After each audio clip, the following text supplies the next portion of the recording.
Hello, I'm John Furrier with theCUBE. We are here at theCUBE's NYSE studio. This is our home on the East Coast. Of course, we've got our Palo Alto studio.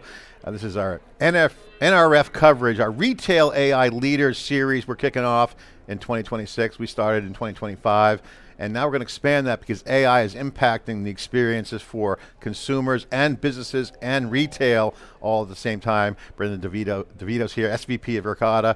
The products, you got the keys to the kingdom. Welcome to theCUBE here at our studio. Kind of slight day today, the market opening. A little quiet, but excited. It's my first time here, so super excited to be here. It's Retail Week in New York. It's a great time to be in New York.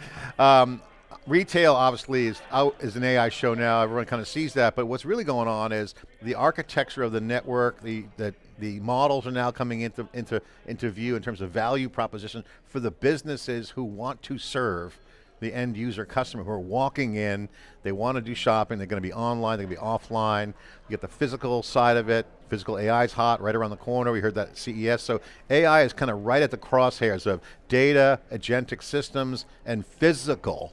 For sure, and AI is really transforming this industry. You know, so Verkada is a physical security platform. We really came from keeping people and places safe.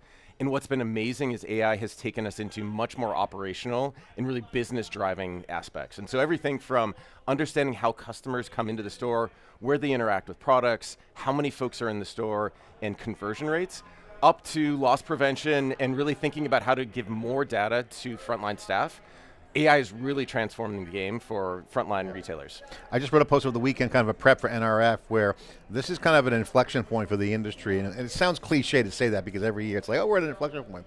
But I think now more than ever, all the signals point to the same thing, from supply chain to consumer experience and everything in between. Business model opportunities, operational efficiencies, execution, and also ultimately profit and experience with the customer when they're buying. 100%. Take us through what's going on at NRF this week. What are you seeing? What are some of the things that tie into that transformational inflection point? Certainly AI is the buzzword on the show floor, and it's something that we're really seeing as being transformational. I was just up on stage with H&M and Reed Hayes from the Loss Prevention Research Council, really talking about how they can use AI and data to be able to drive the bottom line production and savings. And so everything from understanding financial instruments and how retails and gift cards and returns are driving real bottom line impact, up to how can they better merchandise and use cameras and visual sensing to understand who's in their store and where they should be merchandising products. Hey, Brendan, one of the things I like about what you guys are doing is you said the physical side of it is big. Physical AI is the hottest next wave coming. We think so. Agents are here, obviously everyone sees that.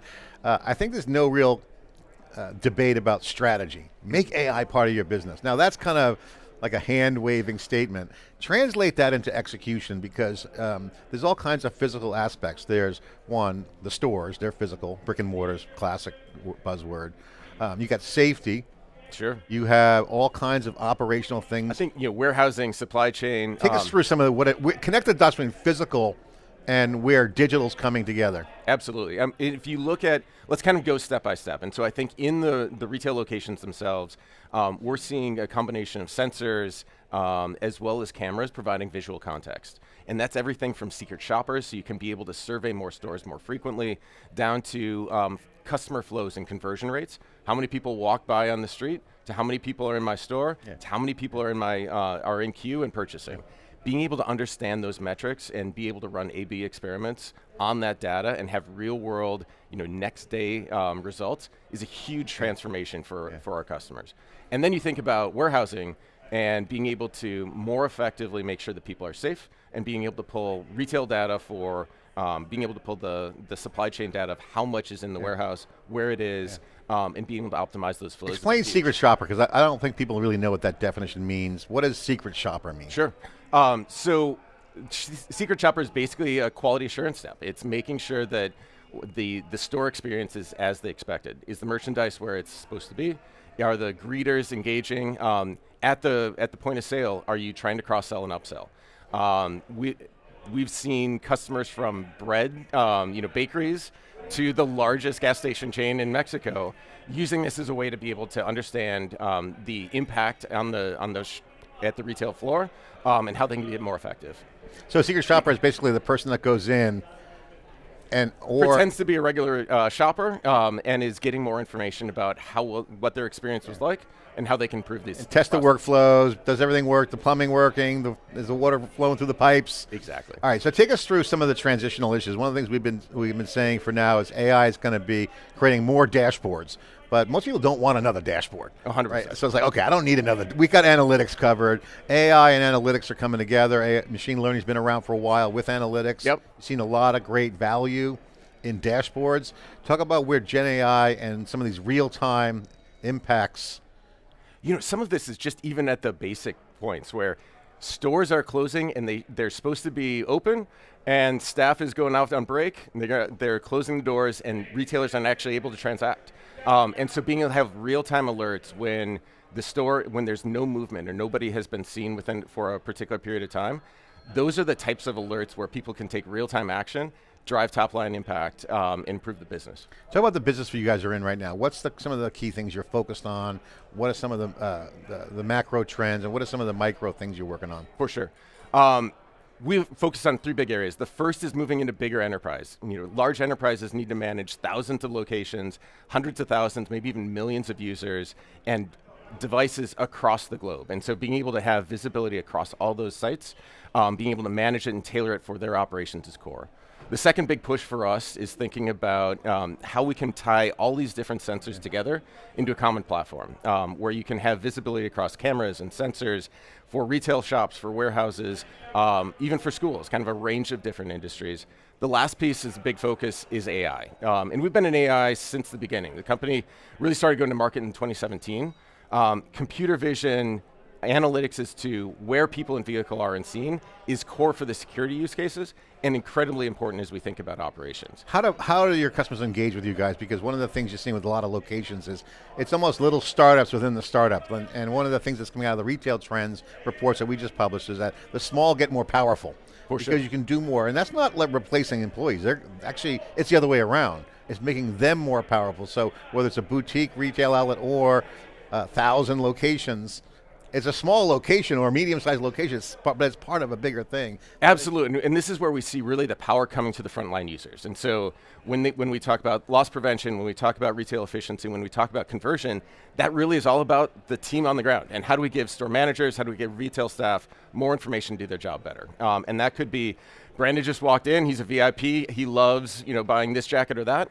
Being able to give them information on the ground in real time so that they can better engage with customers is one of the pieces. But then we've coupled that with a tool where you can see across all of your locations and drive policy. So things like litigation for slip and falls from a safety and potential risk mitigation standpoint, that is handled in corporate, and the headquarters team should be able to see that across all of the locations. How do you guys engage with customers? If I want to be a customer, what do I do? Well, I think one of the biggest things you're touching on is how do you make sure that you're getting real value from technology? If you just slap a camera up, nobody looks at it, and only if somebody calls after the fact, you don't get the same value as if there's real engagement and we're able to really change the operations. And so I think the push, what we really are working closely with our largest retailers is how do you get value and how do you have more individuals get engaged with the product? As the key product person in the company, you got the keys to the kingdom. You see the roadmap, you see the customer side, you see the market, and you see the engineering side. What are you focused on? What's the key product areas? Is it computer vision to data? Is it data utilization? Is it data connections? What's the product roadmap? AI really ties in there and how we feed into the rest of the enterprise stack. And so how can we get better at detecting what's happening on the ground? How can we help tie that into the rest of the business systems, and how can we help customers take action? And we really see that being across detection, kind of configuration and policy management, and then all the way up to the business systems. So you guys are a unified platform for the retail outlets. Would it be a good way to describe it? Absolutely, and then we tie into the rest. We can integrate with their point of sale systems, so we can start to understand trends, exceptions, if there's loss, if there's fraud, all that can be tied in and then paired with the visual context of what's actually happening on the ground, because we think that's what matters most. All right, take me through a deployment. So say I got thousands of locations, I want to have cameras, maybe I have cameras, but say I don't. I want to buy cameras, I just plug into, you guys have is it a box at the edge? So we have an end-to-end system. So we actually build the camera itself. We work with, we design the firmware that runs on the device. Yep. We build the cloud software that manages it all. And so you're replacing your old dumb cameras that you have to be on site to be able to view. You're replacing that with a smart camera that can see what's happening is able to do everything from facial recognition to understanding the appearance of shoppers and where they go within the space. So you're putting in a new device, you pair that with a bunch of other devices, access control, who can get into the building, when, alarms to make sure that only the right people are there when they're supposed to be, intercom systems, environmental sensors so that the workplace is safe. All those things then are merged together, sensor fusion to be able to understand what's going on, and then paired with the visual context. You can scale that easily across thousands of locations. Literally, you plug in a PoE cable and you're off and running. You guys are like the eyes of retail. I mean, and if you think about it, the cameras are the key. Without a doubt. And then you tie that into what data that's looking at, so you make the camera smarter. Indeed. So take us through that. I mean, you're seeing a lot of success where software is being tied into the hardware. Obviously, you must have some sort of tightly coupled software system. Explain that. Right, so we build the firmware that's actually running, and it's always constantly understanding who's in scene, where they're moving, and how they're driving. What's really interesting for us is then being able to pare that down to individual transactions. So show me, what some of our retail customers want to know, show me a return when there's only one person in scene. That means probably your associate is taking the money and putting it in his or her pocket. Those are the types of connections where you can pull data from point of sales systems and others, and then pair it with visual cues. When you get into some of the conversations you have with your customers, take me through some of the business conversations, because one of the things we're seeing is it's a huge tech scene. I love the cameras, love the software integration, love the cloud play, I love the convergence at the edge that's coming very, very fast. Lots of services that are going to be enabled by that.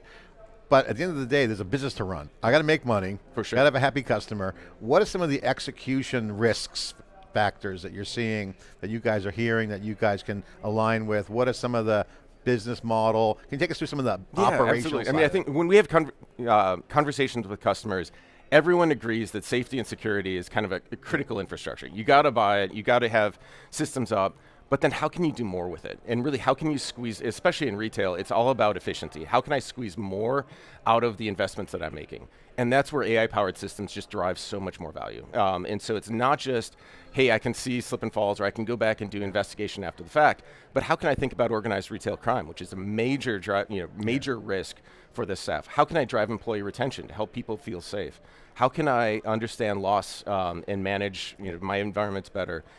How can I really drive conversion and think about different merchandising, and how can I tie in new users onto the system?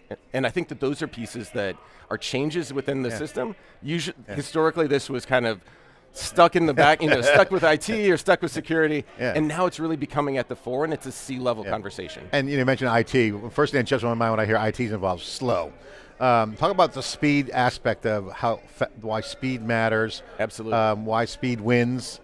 Boy, being able to enact change at scale for retail is super hard. Think about thousands of locations, frontline staff that are have a million different things to do. So being able to lift and drop and upgrade systems quickly, and having an easy system to be able to deploy like ours is a really big value. The other big push is you've got users kind of across the business who may not be at their core IT people. And so how do you make it easy for them to be able to get the data they need? And then the last is integration. All these different systems they don't talk to each other if they're not modern. If all the data actually lives on a server stuck in Poughkeepsie, it's really hard to be able to get that data out. And so using the cloud is a simple way to be able to aggregate and infer is a huge driver. Do you guys backhaul the data through the internet, or do you guys have your own network? I mean, can you take us through some of the connectivity? So we've got a range of, it's a shocking case that bandwidth in retail is a very precious commodity. You and I think about our homes, super easy to get. Many of these sites are working off very, very skinny pipes. And so we're really careful about how much data we pull. It's just the metadata that's sent back to the cloud. But then all that can be piped into enterprise systems. We can also pull in point of sale data, so you can start to correlate and understand across different systems. Take me through your vision on AI at the edge, because one of the things we're going to start seeing, I think, is AI factories in the edge. Meaning it could be a NVIDIA box, small little box, they got the new GPU boxes that are basically a mini AI factory. I mean, I would imagine that having model synthesis at the edge will be a huge enabler. And we've been doing that for the last 5 years. So we've built in, our chipsets are able to run, they've got inference on device, we can actually run facial recognition on device, we can understand trajectories, where people are moving, all that happens on the device. So we're just sending the the metadata back to the cloud. And we're really careful on the bandwidth, but really pushing more of the intelligence to the edge allows us to instrument as well and take action. Devices can talk to each other, can have automated response without having a server or the cloud intervene. It's interesting, one of the things that came out of AWS's reInvent conference, and this is going to be probably a theme at GTC for NVIDIA, is that the frontier models are very good. Absolutely. But they got everything. I don't need to know every Princeton paper or academic paper. If I'm got a use case on the edge, I might want to distill that model and have like a model come to the edge. Now bandwidth is going to be tight, it's always the case, managing the connectivity. So I want to have the best intelligence at that spot in real time. No doubt, and we've built purpose-built models for understanding people in vehicles, because that's usually, that's the thing that people care about from cameras. But we're able actually to manage privacy much better by having those models delivered on the edge. And so being able to understand only people who are on a list who may be of concern, are we able to track their biometrics and send to the cloud. And so really being able to use those models as ways to unlock new business for our customers is a big value. All right, take me through a debate inside the company. You're in a room with all your product managers and engineers.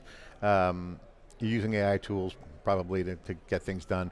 What's the conversation like, product-wise, that you guys think about? What can you share kind of inside the ropes of what's going on inside the company? Because I'm sure the debates are like, we should do more of that, we got to do more of this. What is some of more of this and that? What are some of the things you're looking at to bring more value? Yeah, our big push is how do we make these systems more business impacting, and really think about precision and recall. So how accurate do these systems need to be able to drive real business value? And I think in some cases, they need to be really spot on. In other cases, when we think about AI where it's really flexible, I want to be able to understand, people walking dogs, or doesn't matter as much, but when you're talking about personal protective equipment on a construction site, in a warehouse, it's mission critical, and those systems have to work incredibly well. And so really balancing that, what is the right levels of precision and you hit all that with the cameras. You got supply chain all the way through point of sale. 100%, and really in cross-industry. All right, talk about the dynamic. One of the things I'm very fascinated with, and I've been watching this very carefully, is Jensen Huang from NVIDIA said in DC at his last event, adoption's critical for AI, because once you get adoption, you start getting into it. When you get data and you can improve. Take me through, because you guys have a nice use case, because cameras are a very obvious solution, because you can see things, and of course there's a lot of data in there, we'll get that in a second, but take me through an example of a customer that they get engaged, they get the cameras, and they go, oh my God, this is really cool, and then they start enabling new stuff. What are some of those best practices or use cases where once they get going, the things start to click, they start integrating in other data sets? What is the progression of that kind of wow factor, and then how does that translate into business? Well, I think typically we start out with safety and security use cases. I want to make sure that location X is safe, if there's any break-ins. Now we're seeing, in the retail context, retail operations is getting involved. I want to understand the impact of my marketing promotion. We've got a large retailer in Hawaii. I want to understand if the bikinis are located here, the flip-flops are located there, what's the impact? When I'm doing promotions store by store, being able to pull that data together, and then starting to engage other teams. And so the retail operations folks, how many, did my staff show up on time? Do I have the right staffing levels at certain times of day? Is it closed when it should be open? How do I get that information and be able to pull back? So it's really hitting across all the different departments. A lot of operational. Absolutely. So the first low-hanging fruit is, I got a problem. Theft, safety. I got to keep people safe. I want the best cameras, and here's the place to start, and then thinking about all the rest of the use cases. And you guys feel good about bringing that customer through that journey end to end? What we've seen is that over 77% of our customers are using multiple products. So they typically start with cameras, then they get into alarms and access control, environmental sensors. They're delivering new ways for the CEO to be able to get into the doors and using his mobile device. They're keeping their warehouses safe, because if there's bad guys, there's deterrence that's talking down and telling the folks to get off the property. So a lot of aha moments, basically. 100%. What are some of those aha moments that you can share that you think are cool, that jump out for you? That you can share. You don't have to name names, but like share a situation where they go, oh wow, I had no idea this was going to happen. Yeah. We've got a large retailer that sells and rents heavy equipment. They have big yards, and they have teams frankly, folks are hopping over fences and taking gear or pretending to be doing pickups in the middle of the night, and very expensive property walks off the yard. We've built out an AI deterrence suite that will identify if people are on site, start talking down in a very nice way. Hey, sir, by the way, you shouldn't be here. It's 3 in the morning, and starts progressively. You in the white shirt, you look like you're trouble. I'm starting to call the cops, and progressively, and people turn tail and run. And so having that type of engagement is a really powerful tool. Yeah. Awesome.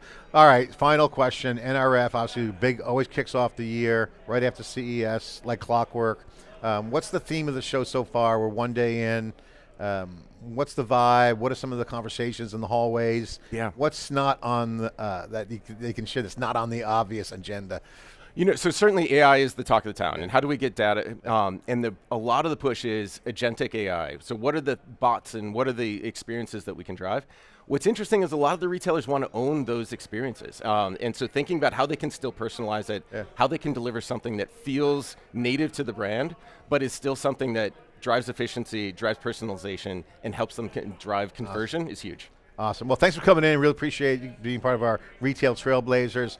Put a plug in for the company, where you guys are at, what are you looking to do, what are you optimizing for, what's the focus? Yeah, so again, Verkada, it's a security platform for large enterprises. We have over 100 of the Fortune 500. We're driving into larger and larger enterprise with a suite of 6 different product lines that all tie together in a native way. So if you're managing thousands of sites, you've got hundreds of thousands of users, and you need to have a single pane of glass across all those, there's no better platform, and the cloud is making us better and better. Yeah. I mean, and obviously with computer vision and AI, the obvious ones that everyone's always asking for, hey, I wish I had a solution for the theft. I wish I had a solution for the safety. Yep. I wish I had eyes across all my locations. I want to know if, how we're engaging, what's the retail, store experience look like. That's something we can deliver. Eyes on Retail. That sounds like a great series. Here we are. Brandon, thanks for coming in. I really appreciate you. Great time. Great stopping by. Appreciate it. Thanks a lot. All right, we're covering the retail leaders because retail is transforming. It's not just the consumer experience, it's a technical architecture that's going to bring in a whole nother era. Again, all the signs point to this as a transformative moment. This is a key piece where AI will come in from supply chain to the boardroom, everything in between. theCUBE's got you covered. Thanks for watching.